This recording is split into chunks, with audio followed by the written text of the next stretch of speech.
Hi friends, எங்கள் வீட்டு தோட்டத்தில் செரி பூ விட்டு இருக்குது. அது காயாகவும் பழமாகவும் வரத்தை நம்ம பார்ப்போம். அதே மாதிரி அது பழமாக வந்த பிறகு அறுவடை பண்ணுறதையும் பார்ப்போம். பாய். இது காய், இது பழம்.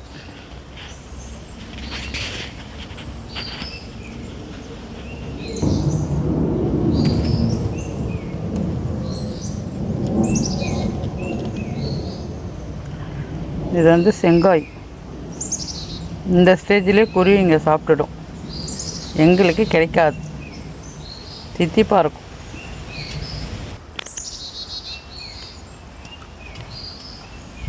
எல்லாம் காய் பாருங்கள். காயிலே வந்து குருவி குத்தி வச்சுருக்குது.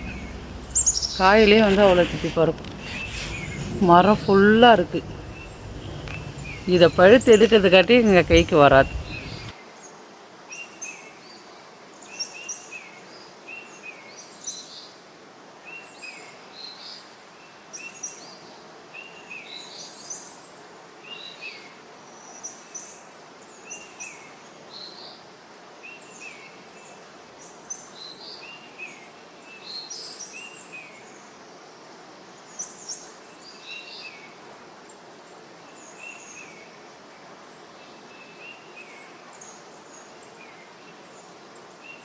ஹாய் ஃப்ரெண்ட்ஸ், பாருங்கள் எங்கள் வீட்டு மரத்தில் எவ்வளோ செரி பழம் பாருங்கள். இந்த வருஷம் எப்பயுமே காய்க்கும், 1 கிலோ 1.5 கிலோ அளவுக்கு காய்க்கும். இப்போ வந்து பார்த்திங்கன்னா மரம் ஃபுல்லாகவே இருக்குது.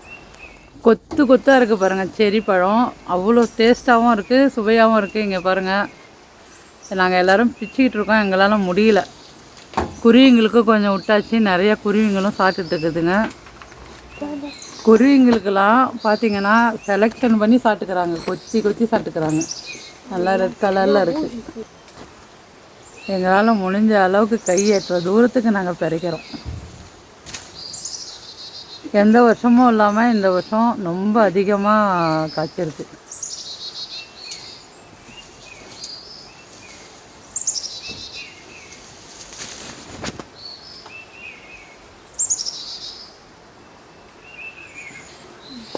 எல்லாம் எப்படி இருக்குது பாருங்கள், மரத்து ஃபுல்லாகவே இருக்குது.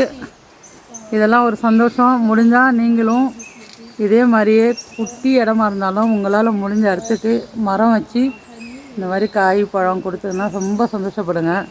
இங்கே பாருங்கள், கலரை பாருங்கள், செரி பழம் கலர். இதெல்லாம் குருவி குத்தி வச்சுக்கிறாங்க. இங்கே பாருங்கள் எவ்வளோ பழம். ஒரு ஜவுத்தால் நிறையா எடுத்து வச்சுருக்கோம். இன்னும் பறிக்கலாம், நிறையா இருக்குது. பறிச்சிட்டு இருக்கிறோம் முடிஞ்ச அளவுக்கு. இங்கே பாருங்கள், அரை வாளி இருக்குது. இப்போ ஜவுத்தால் இருக்கிறதையும் கொட்டுறோம்.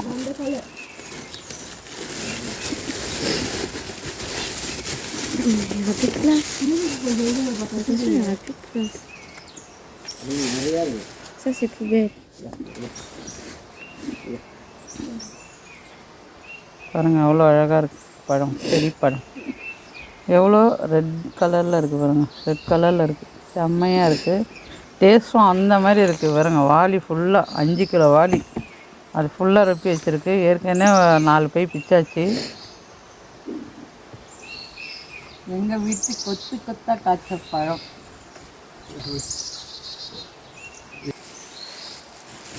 பழம் பறிச்சாச்சு, கூடையில் கொட்டுறோம். பாருங்கள் எவ்வளோ பழம்னு. அதில் சேர்த்து கொஞ்சம் காயும் கூட சேர்ந்து வந்துச்சு பறிக்கக்குள்ள.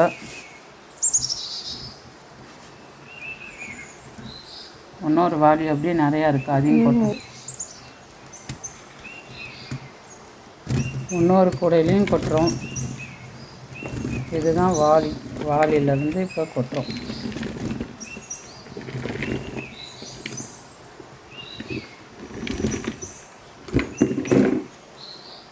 எப்படி பார்த்தாலும் ஒரு 7 கிலோ 8 கிலோ அளவுக்கு பழம் பறிச்சிருக்கோம் நம்ம. ஆனால் இன்னும் இருக்குது, கிலோ கணக்கில் பறிக்கிற அளவுக்கு இருக்குது பழம். பாருங்க, கொத்து கொத்து கொத்து கொத்து கொத்தாக இருக்குது பாருங்க. இந்த மாதிரி கொத்து கொத்தாக இன்னும் இருக்குது, மரம் ஃபுல்லாக இருக்குது. இது வந்து இப்போ செரி பழம் சீசனு. பாருங்கள் சூப்பராக நம்மளோட குட்டி மரமாக வச்சேன். இப்போது அது இவ்வளோ பழம் எனக்கு கொடுத்துருக்கு. எந்த வருஷமும் இல்லாமல் இந்த வருஷம்தான் அதிகம் எங்கள் வீட்டில். இதே மாதிரியே நீங்களும் குட்டியாக ஒரு மரத்தை வச்சு விளைய வச்சு சாப்பிட்டு பாருங்கள். அது சந்தோஷமாக அதிகமாக இருக்கும். இந்த வீடியோ பார்த்தவங்களுக்கு ரொம்ப ரொம்ப நன்றி. இந்த வீடியோ பிடிச்சிருந்தா லைக் பண்ணி ஷேர் பண்ணுங்கள், கமெண்ட் பண்ணுங்கள், சப்ஸ்கிரைப் பண்ணிடுங்க. கண்டிப்பாக பெல் பட்டனை கிளிக் பண்ணுங்கள். நன்றி, வணக்கம். இங்கே பாருங்கள், எல்லா அறுவடை முடிஞ்சும் எவ்வளோ மரத்தில் இன்னும் பழம்லாம் இருக்குது பாருங்கள். அதனால் அதை அவங்களுக்கு குருவிங்களுக்கும் விட்டாச்சு. கொத்து கொத்தாக இன்னும் இருக்குது. இன்னும் பழுக்கிற காயும் நிறையா இருக்குது. பாருங்க, முடிஞ்ச அளவுக்கு நம்ம பறிச்சாச்சு. அடுத்தது அவங்களுக்கு விட்டாச்சு. குருவிங்களுக்குன்னு விட்டுட்டோம். அவங்களும் என்ஜாய் பண்ணட்டும். அடுத்தது எங்கள் வீட்டு அறுவடை என்னன்னா, இந்த மல்லிகைப்பூ இப்போ தான் வந்து மொட்டு வச்சுருக்கு. இது முனையிலலாம் குட்டி குட்டியாக மொட்டு வச்சுருக்கு. இதுக்கு மேலே தான் இவங்கெல்லாம் வளர்ந்து வருவாங்க. அடுத்த வீடியோ வந்து உங்களுக்கு இந்த வீடியோ போடுவேன்.